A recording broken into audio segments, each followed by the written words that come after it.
शिव और शक्ति। अभी सतुआ बाबा जी ने बड़ी सुंदर एक बात कही कि किसी ने उनसे प्रश्न किया, साउंड अच्छा नहीं है तुम्हारा बिल्कुल।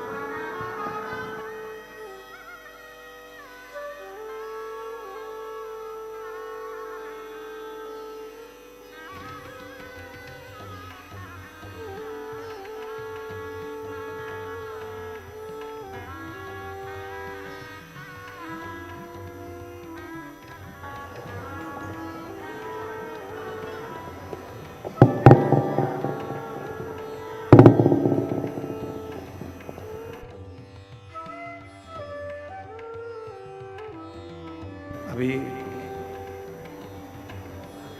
सतुआ बाबा जी ने एक बहुत अच्छी बात कही कि किसी ने एक प्रश्न किया कि कथा में कथा केवल महिलाओं के लिए,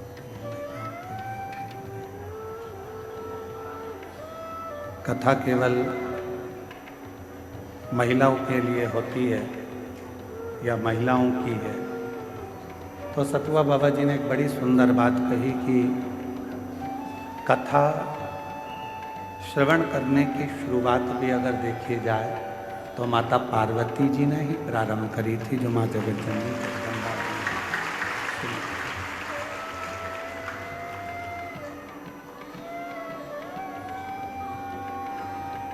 अर्थात बाबा जी ने समझाया, बाबा जी ये बताए थे कि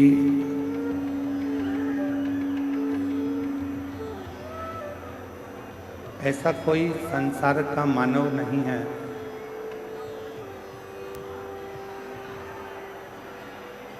ऐसा कोई संसार का मानव नहीं है जिस मानव में थोड़ा न थोड़ा शिव और शक्ति का अंश न हो। संसार के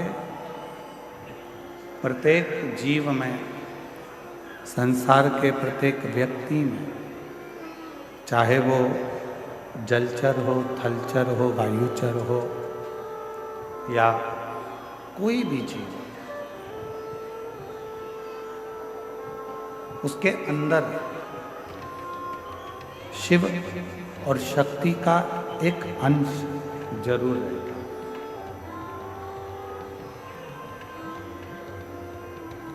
शिव और शक्ति उसके अंदर विराजमान रहती है, शिव और शक्ति का अंश उसके अंदर रहता है।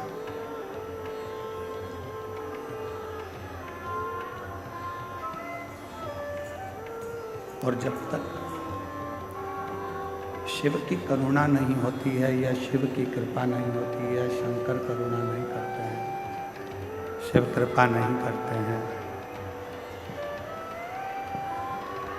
शिव करुणा नहीं करते हैं, शिव कृपा नहीं करते हैं, तब तक संसार का कोई भी मानव हो, जीव हो, वो शिव भक्ति की ओर जा ही नहीं सकता।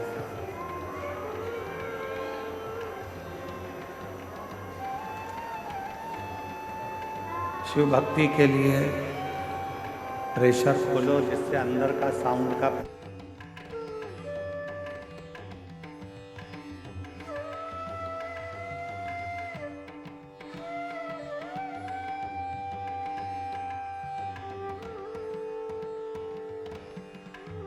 का भक्त लोग कब से इंतजार कर रहे हैं।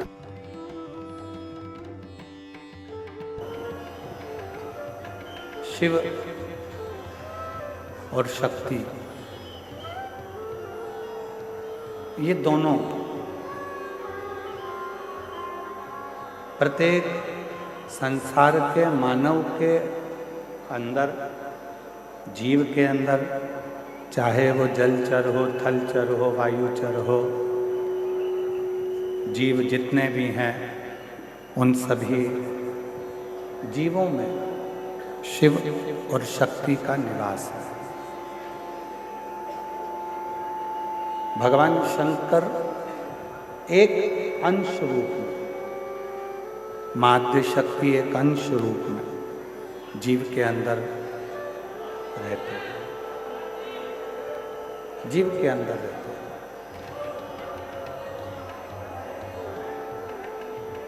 अब उन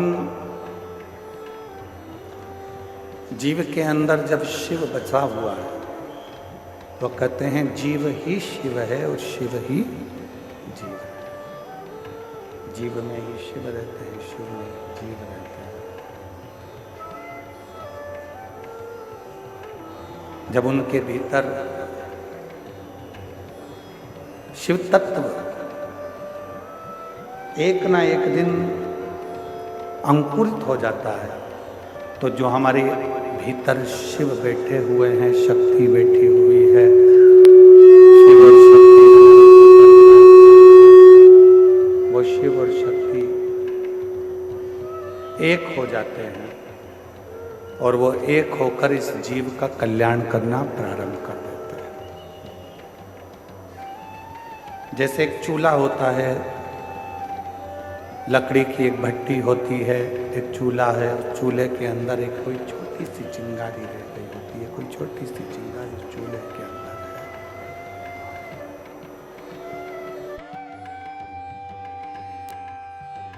जो छोटी सी चिंगारी चूल्हे के अंदर है, उसमें फूकनी से थोड़ी सी फूंक दी जाती है और फूंक देते से ही वो चिंगारी अग्नि का रूप धारण कर लेती है।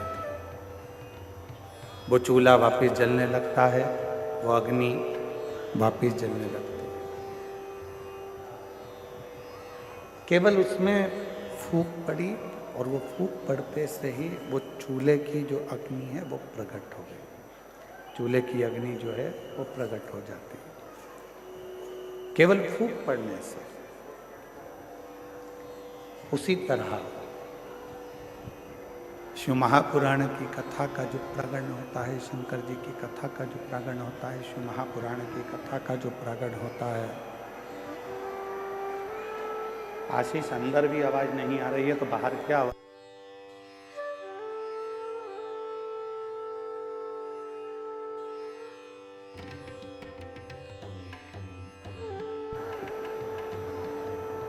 एक छोटी सी चिंगारी, और वो छोटी सी चिंगारी एक दिन अग्नि का स्वरूप धारण कर लेती है। शिव महापुराण की कथा कहती है, भगवान शंकर का चरित्र कहता है, शिव तत्व कहता है। हम कथा में भगवान देवाधिदेव महादेव की पवित्र कथा के पंडाल में कथा श्रवण करने के लिए जाते हैं।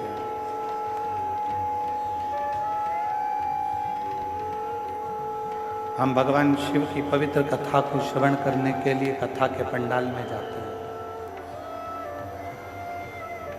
जाने का कारण क्या है कि प्रत्येक जीव में शिव है। अब जब प्रत्येक जीव में जब वो शिव है और जो शिव प्रत्येक जीव में विराजमान है, तो वो जीव और शिव एक हो तो उनके एक होने का कोई स्थल यदि बताया गया, उनके एक होने का यदि स्थान बताया गया, तो वो शिव महापुराण की कथा का पंडाल बताया, जहाँ पर जीव और शिव दोनों एक हो जाते हैं, दोनों एक।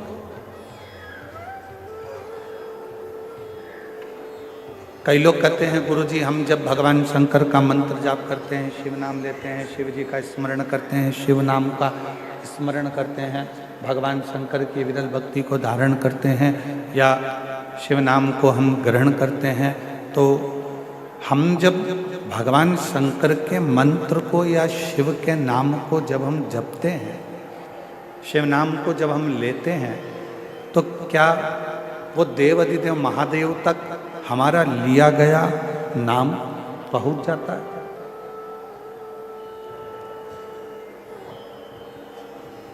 क्या देवाधिदेव महादेव तक हमारा लिया गया नाम पहुंच सकता है?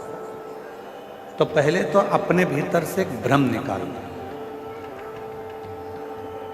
अपने अंदर का एक भ्रम निकालो कि महादेव तक हम जो नाम ले रहे हैं वो पहुंचेगा कि नहीं पहुंचेगा। पहले अपने भीतर का ये भ्रम समाप्त करो।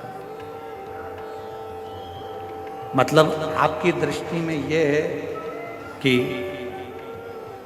आपकी दृष्टि में लगता है कि ऐसा है कि शंकर भगवान हमसे बहुत दूर है, शिव जी हमसे बहुत दूर है। जब तो आपकी बुद्धि में यह बात आती है कि हम जो बात कहेंगे वो शिव जी सुनेंगे कि ना सुनेंगे, हम जो मंत्र बोलेंगे, जो मंत्र हम बोलेंगे वो मंत्र शिव जी तक पहुंचेगा कि नहीं पहुंचेगा, हम जो मंत्र का स्मरण करेंगे वो देवाधिदेव महादेव तक पहुंचेगा कि नहीं पहुंचेगा।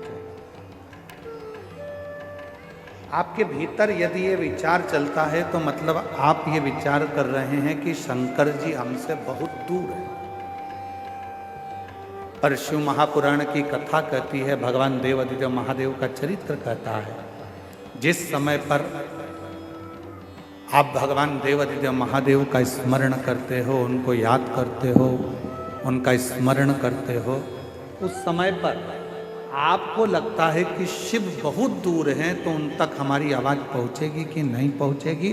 पर शिव कथा कहती है आपके मुख से जैसे ही भगवान शंकर को याद किया जाता है, शिव का नाम लिया जाता है, शिव का स्मरण किया जाता है, उस समय पर भगवान देवाधिदेव महादेव आपके नज़दीक में खड़े होकर उस उच्चारण को श्रवण करते हैं। भगवान शंकर उस उच्चारण को श्रवण कर रहे हैं, भगवान शिव उस उच्चारणों को श्रवण करते हैं।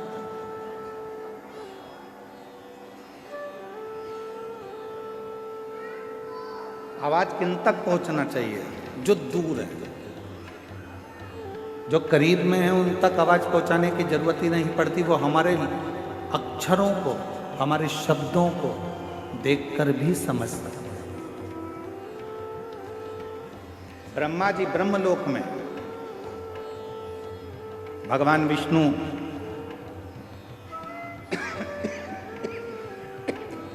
वैकुंठ लोक में, इंद्र लोक में, पर मेरा देवाधिदेव महादेव, मेरे भगवान शंकर, मेरे ओघड़दानी, मेरे शिव इसी मृत्यु लोक में।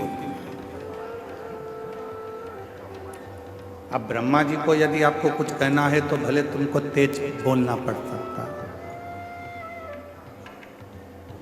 भगवान विष्णु जी को अगर कुछ कहना है तो हो सकता है कि आपको तेज बोलना पड़ सकता है।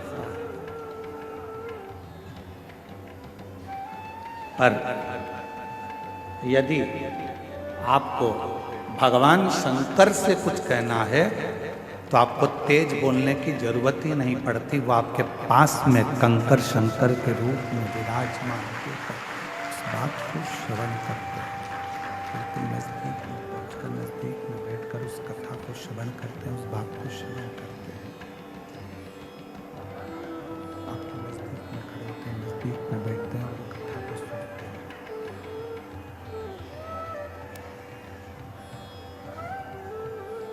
शिव नजदीक में, भगवान शंकर नजदीक में, शिव नजदीक में, भगवान शंकर नजदीक में। शिव की कथा कर रही है, भगवान शंकर का चरित्र कर रहा है, शिव महापुराण की कथा कर रही है।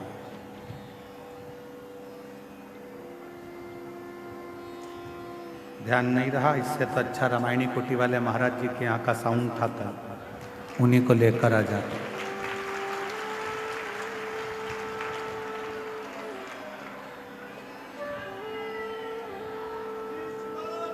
शिव को, भगवान शंकर को, देवाधिदेव महादेव को बहुत दूर ढूंढने की जरूरत नहीं। ये कल भी कथा में कहा था, आज भी शंकर को ढूंढने के लिए बहुत दूर, शिव को ढूंढने के लिए बहुत दूर जाने के लिए जरूरत नहीं पड़ा। शिव हमारी श्वासों में शिव, हमारी रोमावली में शिव, हमारी धड़कनों में शिव, हमारे रोमों में समाहित। जब हमको कुछ भगवान देवाधिदेव महादेव से कहना है तो आप ये अपने मन से निकाल दीजिए कि हमको बहुत दूर हमारे शंकर भगवान हैं, तो हमको बहुत दूर बैठे हुए शिव से कुछ कहना पड़ेगा।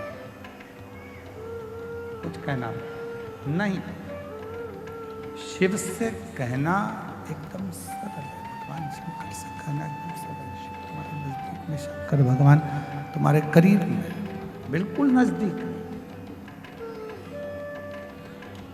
और जब हम भगवान शिव से अपने मन की कोई बात कहते हैं तो दुनिया के लोगों को लगता है कि शिव सुनेंगे ना सुनेंगे। शिव पुराण कहती है कि जैसे ही तुम बोलो नहीं तो भी तुम्हारे हृदय में अगर कोई भाव आता है जल चढ़ाते समय, तो शंकर भगवान तुम्हारे मन के भावों को भी पढ़ लेते हैं, सुन लेते हैं, स्वीकार करते हैं। भगवान देवाधिदेव मन के भावों को, विचारों को, शिव अपने मन के भावों को, अपने विचारों को भी पढ़ लेते हैं, सुन लेते हैं। मन की शुद्ध भावों को भी पढ़ लेते हैं, विचारों को भी पढ़ लेते हैं।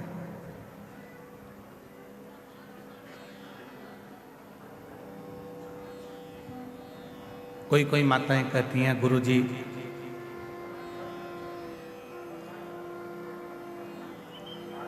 भगवान तो हमारी सुनता ही नहीं है। हम तो भगवान को रोज जल भी चढ़ाते हैं, आराधना भी करते हैं, साधना भी करते हैं, पूजन भी करते हैं, तो भी शिव हमारी बात नहीं सुनता। हमारा निवेदन है, शिव ने कितनी सुंदर संसार की रचना करी है, ये विचार करिए।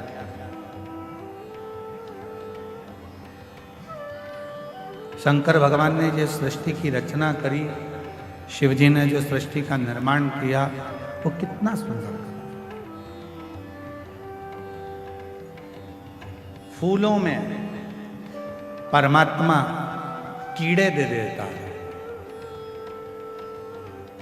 देखिए उस परमात्मा की लीला कितनी विचित्र है कि फूलों में परमात्मा कीड़े दे देता है और पत्थर में परमात्मा हीरे दे देता है।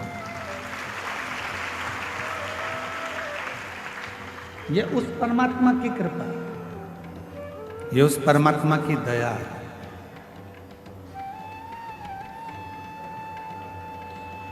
जिसने ज्यादा संघर्ष किया है, बहुत मेहनत करी है, बहुत परिश्रम किया है, परिश्रम में लीन है, संघर्ष में लीन है, पत्थर जैसा मजबूत हो गया है, तो एक ना एक दिन मेरा भोलेनाथ उसकी जिंदगी में ऐसी तरक्की कराता है कि हीरा जैसा उसको बना देता है।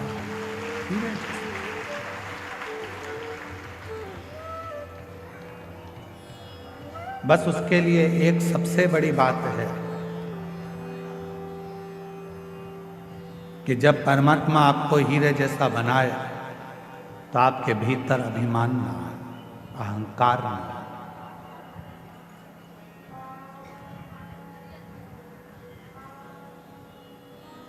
आपके भोजन करने से, अगर आपके भोजन से किसी के मुख में पानी आ रहा है तो आपका भोजन करना बेकार है।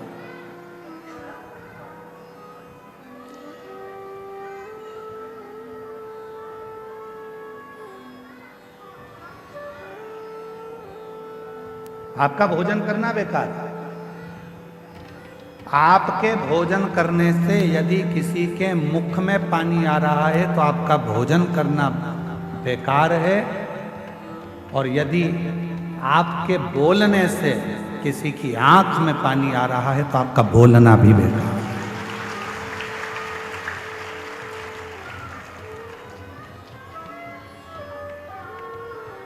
भोजन करते समय भोजन की थाली में जो पकवान है, उस पकवान को देखकर अगर किसी के मुख में पानी आ गया तो आपका जो भोजन आप ग्रहण कर रहे हो वो आपके शरीर को नहीं लग रहा।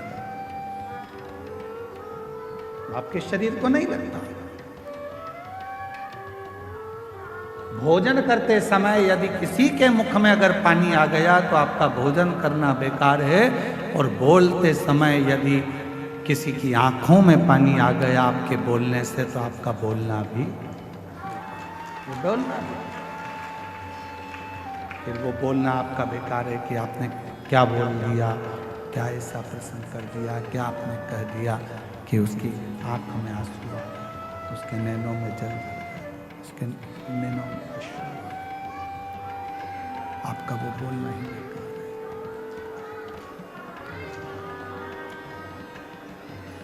शिव महापुराण की कथा में भगवान शंकर के पवित्र चरित्र में शिव जी की पवित्र कथा में प्रसंग आता है। भगवान शंकर की कथा में बड़ा सुंदर एक प्रसंग आता है। पार्वती जी भोजन का जब निर्माण करती हैं, पार्वती जी जब भोजन बनाती हैं, भोजन का निर्माण करती हैं, तो सबसे पहला भोजन पार्वती जी बनाकर अपने जितने गण हैं उन सभी गणों को भोजन कराते हैं, सभी गणों को भोजन कराते हैं।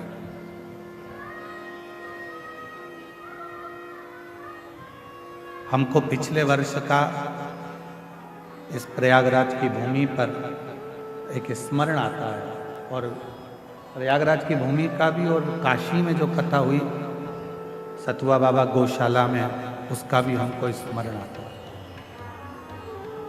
जिस समय पर सतुआ बाबा गौशाला में कथा चल रही थी तो लगभग 12:30-1 बज चुकी थी, तो हम बाबा जी के साथ में दर्शन करने के लिए कहीं गए थे, वहाँ से वापिस आ रहे थे, तो हमने सतुआ बाबा जी से पूछा कि प्रसाद हुआ? तो कहा महाराज जी अभी बहुत सारे लोग रह गए हैं, ये 2 बार की पंगत और हो जाए उसके बाद फिर मैं अपने कक्ष में जाकर जो भी होगा उसको पालूंगा।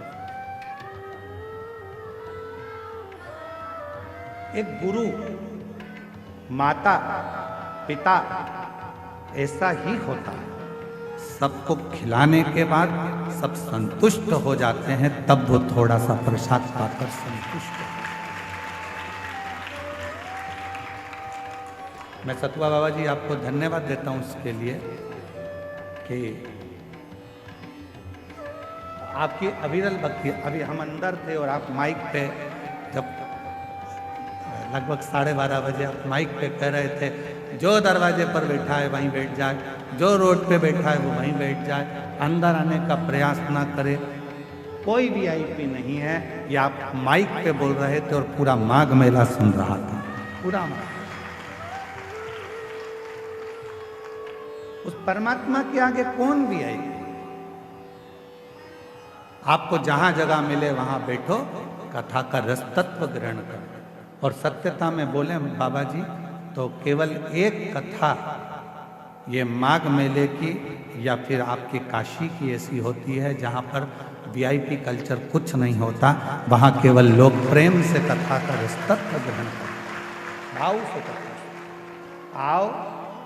और बाबा जी ने एक बात और कही थी, माइक पे आप लोग सुन रहे होगे, जल्दी बैठना था तो जल्दी क्यों नहीं आ गया? अगर आप वीआईपी बनना चाहते हो तो सवेरे जैसे ही ये 10 बजे से 9 बजे से 8 बजे से आके बैठे हैं, वैसे तुम भी आके बैठ जाओ, जगह मिल जाएगी।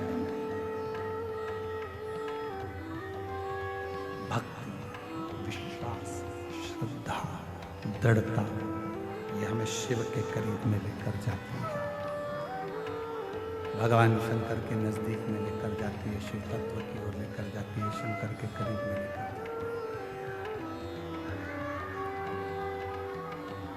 पार्वती मैया जब भोजन बनाती हैं तो सबसे पहले भोजन गणों को खिलाती। क्यों?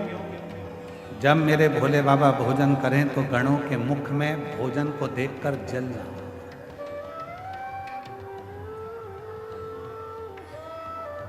पानी ना,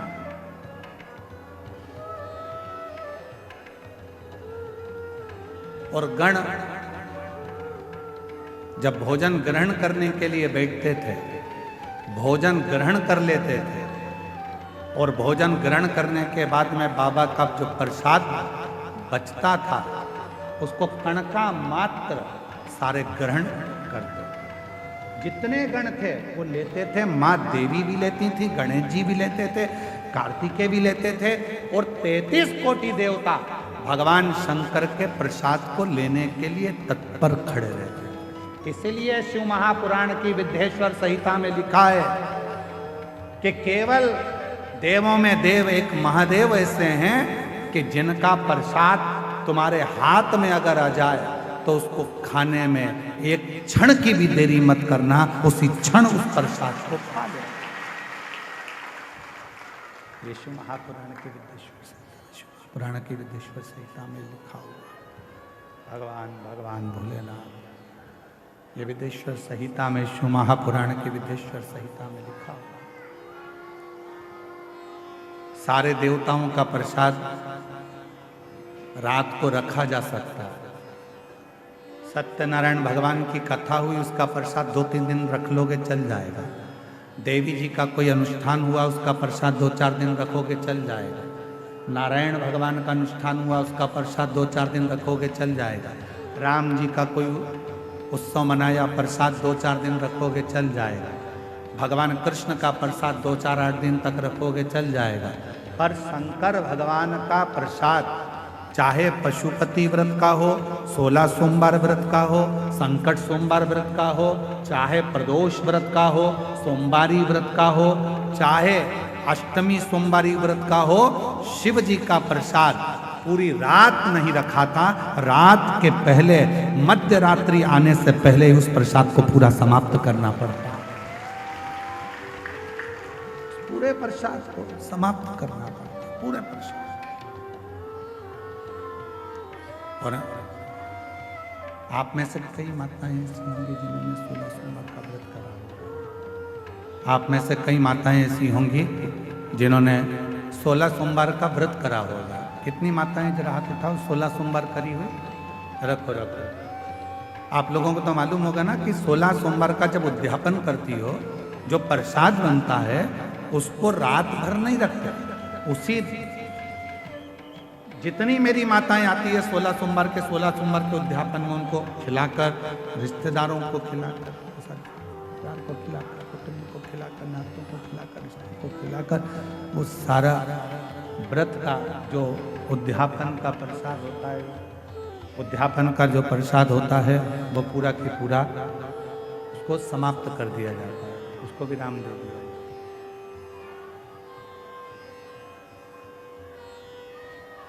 पूरा 16 सोमवार का प्रसाद जो भी उद्यापन करता है उसको समाप्त। शिव जी की भोजन की थाली में शंकर भगवान के भोजन करने के बाद जो प्रसाद बचता है उसका कण कण मात्र सारे गण, देवता, देवी, 64 योगिनी सब लेने के लिए आते हैं। सब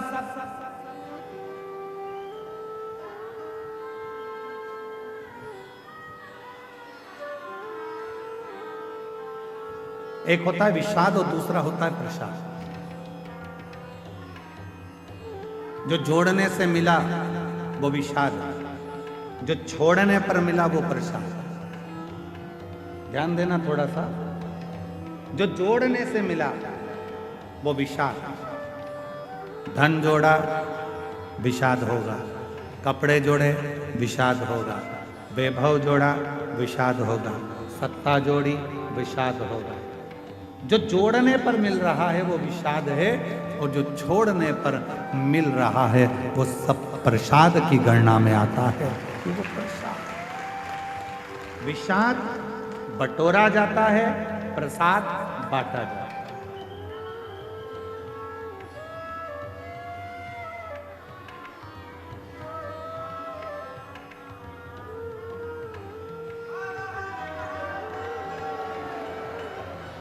प्रसाद बांटा जाता है। विषाद में केवल जोड़ा जाएगा, आन दो और प्रसाद जान दो, बांटो बांटो, वो बांटा जाए। बात कई माताएं कहती हैं गुरुजी बेलपत्र कब खाना चाहिए और कब नहीं खाना चाहिए। शिव महापुराण की कथा कहती है जब शरीर में रोग हो, शरीर में कष्ट हो, तब शंकर जी की चढ़ी हुई बेलपत्र अगर पूरी 3 पत्तियां, मान लो आप पूरी 3 पत्ती भी बेलपत्र की नहीं खा सकते, तो बेलपत्र के आगे की थोड़ी सी एक अंश नोक मात्र भी आपके मुख में अगर जाती है तो भी वो उतना ही असर करेगी जितनी पूरी पत्ती करती है। एक अंश मात्र। अब कोई तुमसे पूछे क्यों महाराज जी ये कथा कहाँ मिलेगी, तो स्कंद पुराण में, शिव महापुराण में, देवी भागवत में इस कथा का वर्णन है कि भगवान देवादिदेव महादेव काकड़िया की रोटी बनाई, काकड़िया की साग, और परसे माता पार्वती जी पावे भोलानाथ, माना शिव रटोरे, छोड़ दो कपट मन शिव रटोरे, शिव रटोरे मन शिव रटोरे, छोड़ दो कपट मन शिव रटोरे। काकड़िया की रोटी बनाई, काकड़िया की साग, काकड़िया की रोटी बनाई, काकड़िया की साग, और परसे माता पार्वती जी, परसे माता पार्वती जी पावा भोलानाथ, मन शिव रटोरे, छोड़ दो कपट मन शिव रटोरे, मन शिव रटोरे, मन शिव रटोरे, छोड़ दो कपट मन शिव। हमारे यहाँ शास्त्रों में ऐसा मिलता है कि पार्वती जी भोजन बनाती हैं, शिव जी को खिलाती हैं। भोजन करने के बाद बाबा भोलेनाथ जब भोजन कर लेते हैं, जो पात्र में भोजन बचता है उस पात्र के एक अंश को पार्वती जी निकाल लेती हैं, एक अंश को गणेश जी निकाल लेते हैं, एक अंश को कार्तिकेय निकाल लेते हैं, और बाकी का जितना अंश है उसका कुछ भाग गण ले जाते हैं और उसका कुछ भाग देवता अपने साथ लेकर जाते हैं। तो कहा 33 कोटि देवताओं को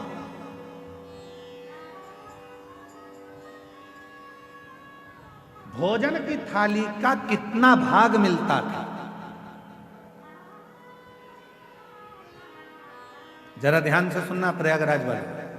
जितनी मेरी जीजियां बैठी हैं, जीजा बैठे हैं, मेरी बेटियां बैठी हैं, बेटा बैठे हैं, जितने मेरे बुजुर्ग माँ बाप बैठे हैं, सब सावधानी से सुनना। और जितने आस्था चैनल पर, फेसबुक, यूट्यूब पर, जितना सोशल मीडिया पर सुन रहे हो, सब सावधानी से सुनना कि शिव जी की थाली में से जो भोजन बचता था वो 33 कोटि देवता, अब ध्यान देना, गणेश जी का हिस्सा निकल गया, पार्वती जी का निकल गया, कार्तिकेय जी का निकल गया, योगिनियों का निकल गया,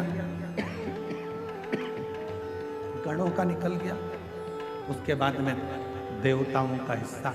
आखिर वो देवताओं के हिस्से में से 33 कोटि देवताओं को उस भोजन में से मिलता कितना भोजन मिलता होगा, वो प्रश्न है। तो कहा प्रसाद का मतलब क्या है? जो शंकर जी की थाली में से भोजन जाता था, भगवान नारायण के लिए लक्ष्मी जी लेकर जा रही हैं, और वैकुंठ जाते जाते जितने देवता उस प्रसाद का दर्शन करते थे, वो प्रसाद उतना उतना उन देवताओं की दृष्टि में समाहित होकर उनके हृदय में उतरता जाता था। भोजन का कण मात्र का दर्शन भी सुख दे जाता, कण मात्र का दर्शन भी सुख देगा।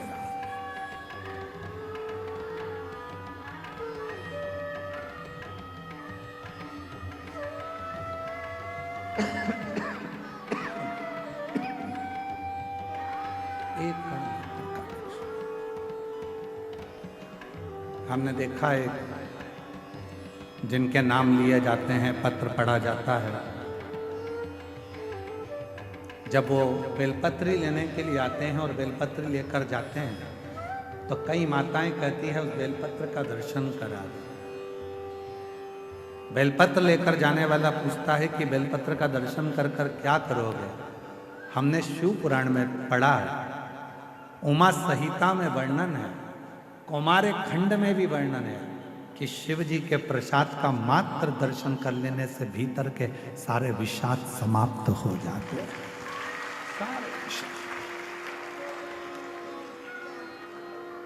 केवल प्रसाद का दर्शन करने से ही विषाद समाप्त हो।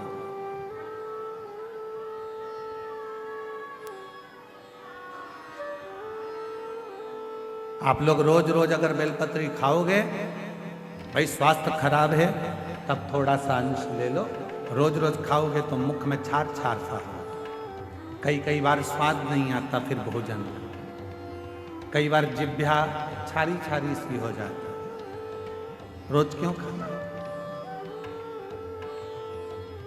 रोज बेलपत्र अगर उठाकर ला भी रहे हो, उसमें से एक अंश मात्र, कण का मात्र बेलपत्र को अपने मुख में ले लो, बहुत। बाकी के बेलपत्र का क्या करें गुरुजी? लाओ, सुखाओ, इकट्ठी हो जाए, चूरा बनाओ, चूरा बना के महीन पीस कर उसको रख लो, उसको रख लो। कभी कोई बहुत ज्यादा कोई तकलीफ में व्यक्ति मिले, उसको चुटकी मात्र की वो बेलपत्र का चूरा जो शिव पर चढ़ी हुई बेलपत्र है उसका दे। महाराज जी, बाबा जी, अभी एक गौ माता को बीच में एक रोग हो गया, गाय के पूरे शरीर पर महाराज जी ऐसे गांठ गांठ जैसे फुंसियां पड़ने लगी। वो स्मरण में हमें आ नहीं रहा है? हाँ, लंपी बीमारी हो पूरे में। सूचना मिली ऐसा ऐसा हो गया, क्या करें? हमने कहा अपने धाम पर जितनी भी बेलपत्र आती है उसको सुखाया जाए, सुखा कर पीसा जाए, पीस कर रोटी में मिलाया जाए और रोटी बनाकर गाय को खिलाया जाए। थोड़ी थोड़ी बेलपत्र की मात्रा, एक एक डेढ़ डेढ़ बेलपत्र की मात्रा की रोटी बनाई। डाला कितना? केवल एक बेलपत्र का आधा अंश उस रोटी में डाल डालकर जब गाय को दिया तो वो लंपी की जो बीमारी थी वो धीरे धीरे धीरे धीरे समाप्त हो गई।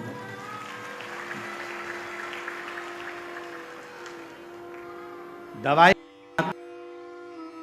की तरह बेलपत्र की भी मात्रा होती है कि कितनी मात्रा में खाना है। ऐसा नहीं कि बेलपत्र पूरी मिली है तो हमको पूरी ही खाना है, दे जाओ, थोड़ी थोड़ी घर में सबको दे दो, बाकी के संभाल के रखो। कोई जीव को, कोई व्यक्ति को जरूरत पड़े उस समय पर वो पानी से उसको थोड़ी सी डाली और निकल गए।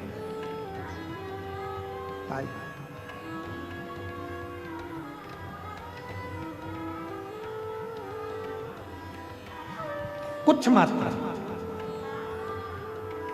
और बीमारी हो तब जरूर उसकी बेलपत्र का थोड़ा सा भाग शिव पे चढ़ा हुआ अवश्य। पर यदि आप स्वस्थ हैं, शिव की कृपा है, तो भले ना पाए, एक लोटा जल चढ़ाएं, जल का थोड़ा सा भाग अपने मुख में आचमन जरूर करें, उससे फल।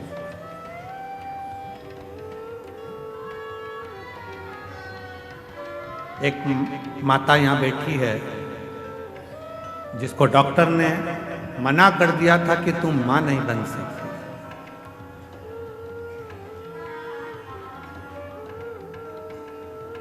4 साल तक उसने डॉक्टर का इलाज करवाया, 5 साल तक इलाज करवाया। 5 साल के इलाज करवाने के बाद में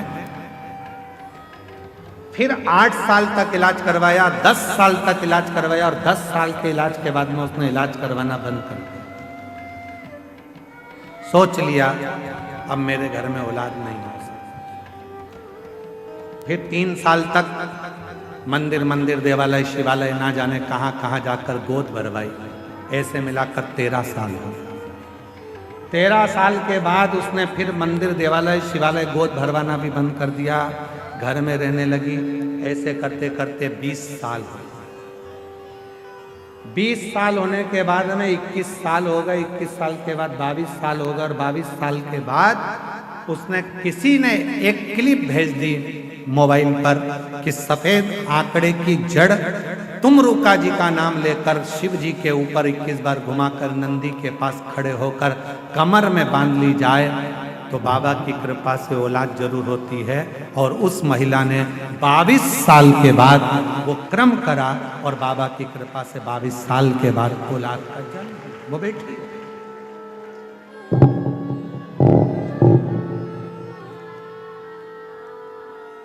मैं कौशल्या गुप्ता, पत्नी जगदीश कुमार गुप्ता, ग्राम सराय बकेवर, पोस्ट बकेवर, तहसील बिंद की, जिला फतेहपुर, उत्तर प्रदेश से आई हैं।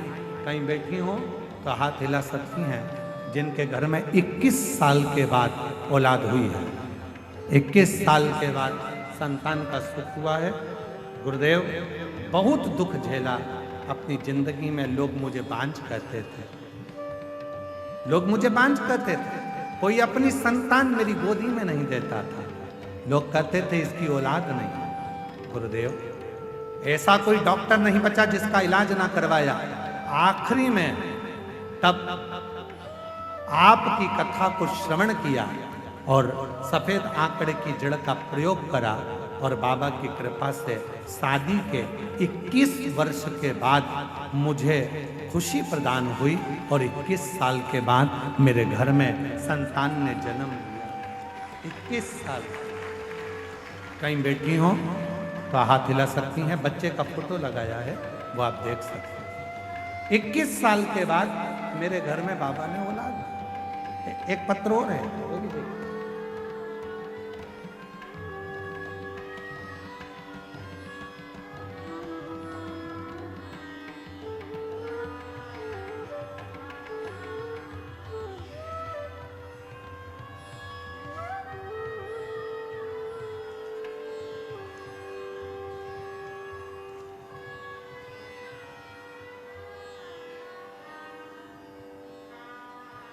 गुरुजी, मेरा नाम रश्मि मिश्रा, मेरे पति का नाम सौरभ मिश्रा है। कहीं बैठे हो रश्मि मिश्रा, सौरभ मिश्रा, ग्राम सातो सुल्तानपुर, जिला फतेहपुर, उत्तर प्रदेश की रहने वाली। आप ही हैं? लेकर आ जाओ बच्चे को, आ जाइए। गुरुजी, शादी के कई साल निकल गए थे, औलाद का सुख नहीं था, सब जगह इलाज करवा करवा के थक गए। तब आखिरी में किसी बहन जी के कहने पर पशुपतिनाथ का व्रत किया और महादेव को जल चढ़ाना प्रारंभ करा और बाबा की ऐसी कृपा हुई गुरुदेव कि हमारे यहाँ कई सालों के बाद बाबा ने औलाद का सुख दिया। और बाबा की कृपा से 29 अगस्त 2023 को पुत्र रत्न की प्राप्ति हुई, शिव की कृपा से, बाबा की कृपा से। एक पत्र और है।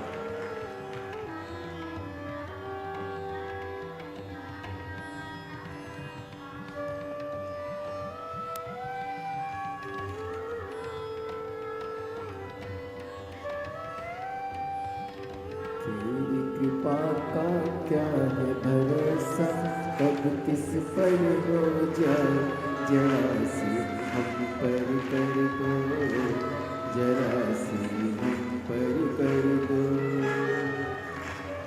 तेरी कृपा का क्या है भरोसा, कब किस पर। मेरा नाम अर्चना पांडे, मिर्जापुर शहर से आई हूँ।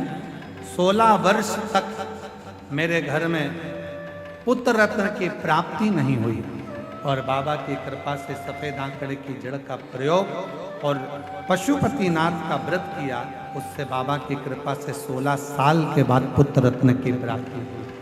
कहीं बैठे हो तो आज शिव शिव है, शंकर शंकर है, ओगड़दानी ओगड़दानी है, उस पर करा गया भरोसा विश्वास। जरूरी नहीं कि दवाई की पूरी बोतल लेकर आओगे तो पूरी की पूरी बोतल एक बार में ही पी जाओगे। दवाई का पत्ता खरीद कर लाओगे तो दवाई का पूरा पत्ता एक साथ खा जाओगे, नहीं।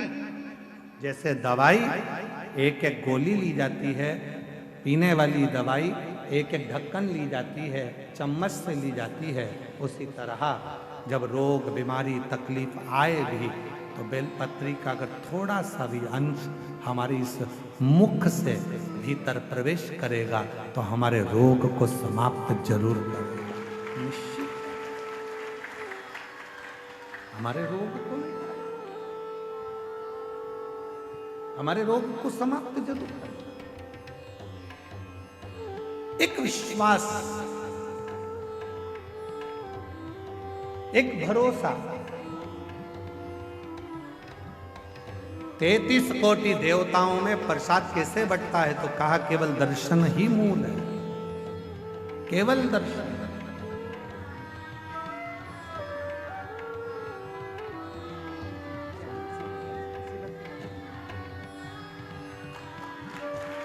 शंभु हर हर महादेव।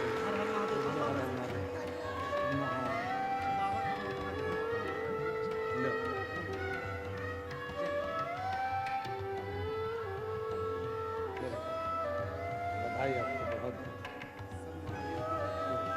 बाबा की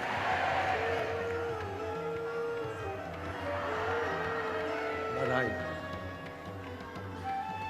जो जैसी भावना लाया वो वैसा ही फल पाया, नहीं खाली उसे लौटाया वो मन ही मन हर्ष, और कर दिया माला काशी वाले ने लुटा दिया भंडार काशी वाले। जिस भावना से आता शिव के मात्र प्रसाद का भी दर्शन हमारे विषादों को समाप्त कर दे।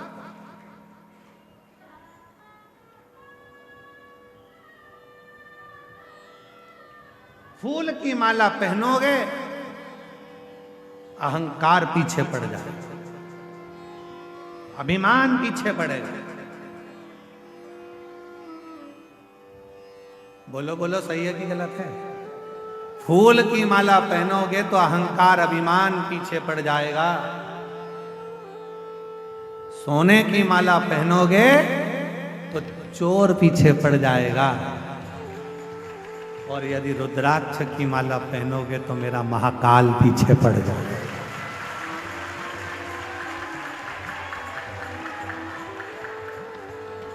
अब मर्जी तुम्हारी, फूल की पहनकर अभिमान को पीछे चलाना है, सोने की माला पहनकर चोर को पीछे चलाना है, कि रुद्राक्ष को धारण कर कर मेरे काल अधिपति महाकाल को साथ लेकर चलना। ये आपके ऊपर नहीं, ये आपके ऊपर निश्चित करते हैं आप किस माला को धारण करते हैं।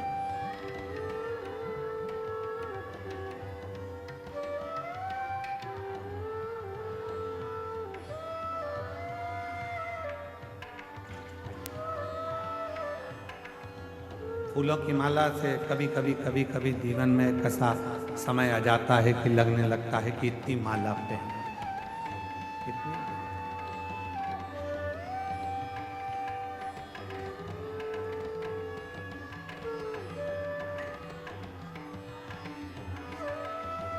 हमने एक कथा में वर्णन किया था, आप लोगों ने श्रवण किया होगा, कि जितने भी देवताओं को माला चढ़ती है उसको कहते हैं फूलों की माला, और शिव जी को जो माला चढ़ती है उसको माला नहीं कहते, उसको क्या कहते हैं? हार। मतलब मैं जिंदगी से हार चुका हूँ, कुछ भी मेरे पास में नहीं है, हर जगह से हार कर तब तेरे चरणों में आकर बैठा हूँ। ये हार तुझे स्वीकार करना है और मुझे विजय करना है, ये तेरे ऊपर, ये तेरे ऊपर। हार गया संसार सागर से, सब जगह से मैं हार। इसीलिए शायद शिव महापुराण की कथा में वर्णन आता है कि पार्वती जी जब छोटी अवस्था में थी, बाल्य अवस्था में थी, देवऋषि नारद ने उनका भाग्य बता दिया था। इसका जो पति होगा भस्म धारण करने वाला, मृगछाला पहनने वाला और जटा जूट बांधने वाला, इनका जो पति होगा वो ऐसा अड़भंगा पति होगा। विचार कर लिया था, मैं अपनी बेटी का विवाह नहीं करूंगा,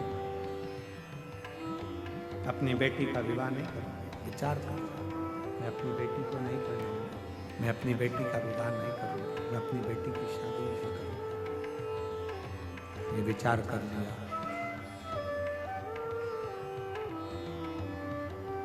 पार्वती जी ने सुन लिया था देवऋषि नारद के मुख से कि पार्वती जी ने ये श्रवण कर लिया था देवऋषि नारद के मुख से कि शिव को पाना है तो शिव जैसे हो जाना। शिव को पाने के लिए शिव जैसा होना पड़ेगा, शंकर जैसा होना पड़ेगा। कैसे होना है शंकर जैसे? तो कहा सिर पे गंगा है, तो क्या शंकर जी को पाने के लिए हम भी एक मोटर लगा लें सिर पे?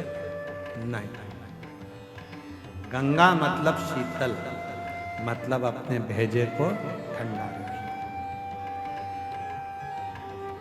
बहुत कठिन काम है, बहुत कठिन।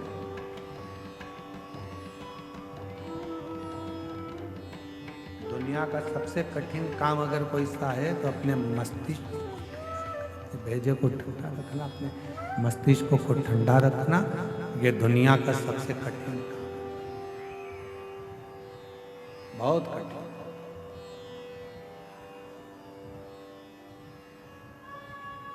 और जैसे तुम हो वैसे हम हैं। जरा भी माइक गड़बड़ होता है ना तो हमारा भी भेजा ठनक जाता है।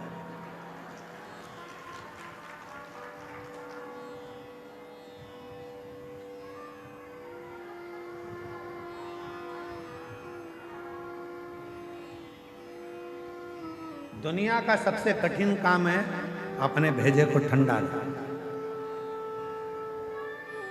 तो महाराज जी फिर आप कहते हो कि भेजा ठंडा रखो, जब तुम्हारा ही गर्म है तो हम काहे ठंडा रखें?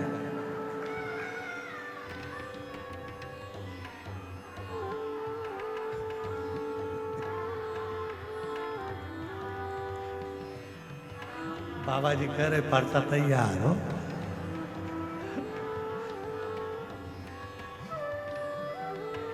वल्लभपुर की बलियारी जब देखो जब तैयार है, तो हम कैसे ठंडा रखें? शिव कथा कहती है शीतलता, जितना समय हो सके उतने समय शांत, शीतल, संयम बहुत जरूरी। जितना जितनी देर हो सके शीतलता अपने भेजे मस्तिष्क। फिर किसी ने कहा शंकर भगवान भस्म लगाते हैं तो क्या हम भस्म चढ़ा लें? मत चढ़ा, आप भस्म की जगह शिव की भक्ति का रंग चढ़ा, भगवान शंकर की अविरल भक्ति को चढ़ाने का प्रयास। फिर किसी ने कहा शंकर भगवान, हमने सुना है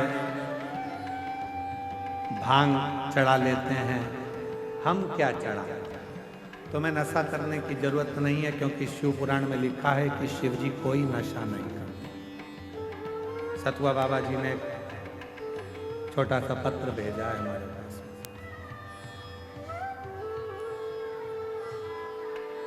और नीचे लिखा आपका सतुआ बाबा। हम आपको और किसी का होने भी नहीं देंगे, हम काहे टेंशन में लेते।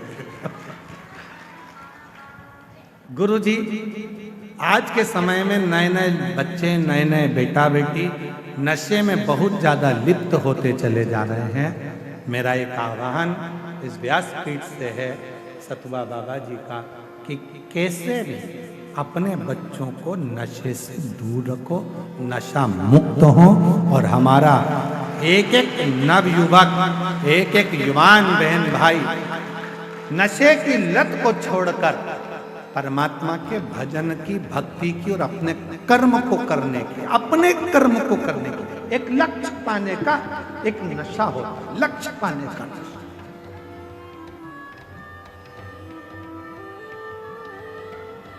सीए बनना है, भेजे में रख लो उसको कि मुझे सीए बनना है, मतलब मेरे अंदर एक नशा चढ़ गया सीए बनने का, बनकर रहूंगा।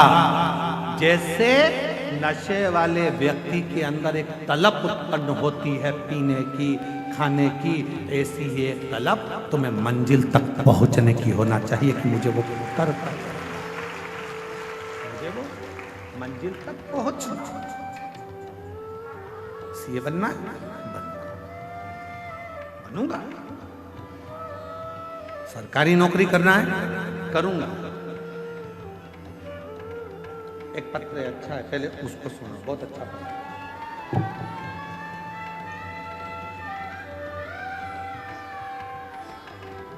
कानपुर से सोनिया साहनी, कहीं बैठी हो, कानपुर से है सोनिया साहनी, अगर कहीं बैठी हो तो आप ही है, आ जाइए, आ जाओ, एक बेलपत्र ले जाना। कानपुर से सोनिया साहनी, मेरा मोबाइल नंबर ये है। एक लोटे जल सारी समस्या के हल, महत्व यह कि भोले बाबा की से हमने 2022 में आपकी कथा सुन रहे। कानपुर निवासी मेरे बेटे ने सीए की परीक्षा देते देते हार चुका था। बेटे ने इतनी बार सीए की परीक्षा दी, आखिरी में वह हार चुका था। बच्चे को बाबा पर विश्वास हो गया और मैंने भी पशुपति नाथ का 5 बार व्रत रखा। अपने बेटे से कहा कि तू भी व्रत कर, मैं भी कर। और सियोर वाला बाबा कहता है कि अपनी पढ़ाई को 4 गुना बढ़ा। इतनी मेहनत कर रात दिन कि अब की बार तुझे सीए बनना ही है। और बाबा की ऐसी कृपा हो गई गुरुदेव कि मेरे बेटे ने सीए के लिए जो एग्जाम दिया आपके कहने पर, आज मेरा बेटा सीए बन गया। मैं बाबा को धन्यवाद देता हूँ। बाबा, एक बात और कहना चाहती हूँ, मेरे बड़े बेटे ने जितनी मेहनत करी और आखिरी में सीए बन गया, तो मेरा छोटा बेटा उसको देखकर बोला, भैया जब तू पढ़ाई कर कर, शिव जी पे 1 लोटा जल चढ़ाकर, पशुपति व्रत कर कर तू सीए बन सकता है, तो मैं भी कुछ ना कुछ कर सकता हूँ। और मेरे बेटे ने एमबीए की परीक्षा देना प्रारंभ करी और बाबा की कृपा से आज वो भी क्लियर होकर अच्छी उस पे लग गए। मैं बाबा को यहाँ धन्यवाद देने के लिए आई हूँ कि शिव जी की कृपा से ये सब कुछ मिला। सतुआ बाबा जी को धन्यवाद देती हूँ, उनके माध्यम से आपकी कम से कम उत्तर प्रदेश में कथा तो हो जाती है। हम लोग तरसते हैं कथा। तो ये शिव तत्व। एक पत्र और है, बड़ा सुंदर है।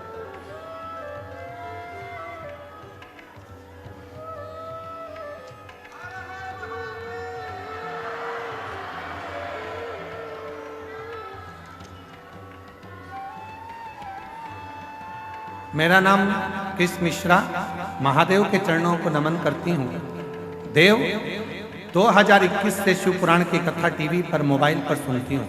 कहीं बैठी हो तो हाथ हिला सकती हैं। कृष्ण मिश्रा, महादेव की कथा, इसमें नाम है कृष्ण मिश्रा, तिलहर जिला शाहजहाँपुर उत्तर प्रदेश से हैं। कहीं बैठी हो तो हाथ हिला सकती हैं और आ सकती हैं। गुरुदेव, मोबाइल पर कथा सुनती थी। मेरा बेटा बहुत मेहनत कर रहा था पर सरकारी नौकरी नहीं लग पा रही थी। आखिरी में मैंने बेटे से पशुपति नाथ के व्रत का किया, खूब मेहनत करी, रात दिन एक करा और बाबा की कृपा से आज मेरे बेटे ने नौकरी के लिए जो अप्लाई करा था 2025 में मेरे बेटे की नौकरी यूपी पुलिस में लग गई है। मैं बाबा को यहाँ प्रणाम करने के लिए आई हूँ। अगला पत्र है अर्चना, फतेहपुर उत्तर प्रदेश से, एक छोटे से शहर राधानगर की निवासी हूँ। कहीं बैठी हो तो हाथ हिला सकती हैं और बेलपत्र लेने के लिए आ सकती हैं। गुरुजी, 2021 से आपकी कथा सुन रही हूँ। सबसे पहली कथा मैंने बनारस में उत्तर प्रदेश में सुनी थी, गढ़वधारा में, और दोनों बेटियां तथा पति के साथ गई थी। मेरी बड़ी बेटी का नाम गोल्डी है। पंडित जी, मेरे दोनों बेटियां कंपटीशन एग्जाम की तैयारी कर रही थी पर वो निकलती नहीं थी। तब मेरी बड़ी बेटी ने एसएससी जीडी का एग्जाम दिया और बाबा की कृपा से एक बार कथा सुनी और बाबा से विनय कर कर मेहनत कर कर आज मेरी बेटी उसमें निकल गई। और दूसरी बेटी ने भी फिर वापिस एसएससी जीडी का एग्जाम दिया और बाबा की कृपा से वो भी क्लियर कर लिया। आज मैं बाबा को यहाँ धन्यवाद देने के लिए आई हूँ, बाबा को प्रणाम करने के लिए।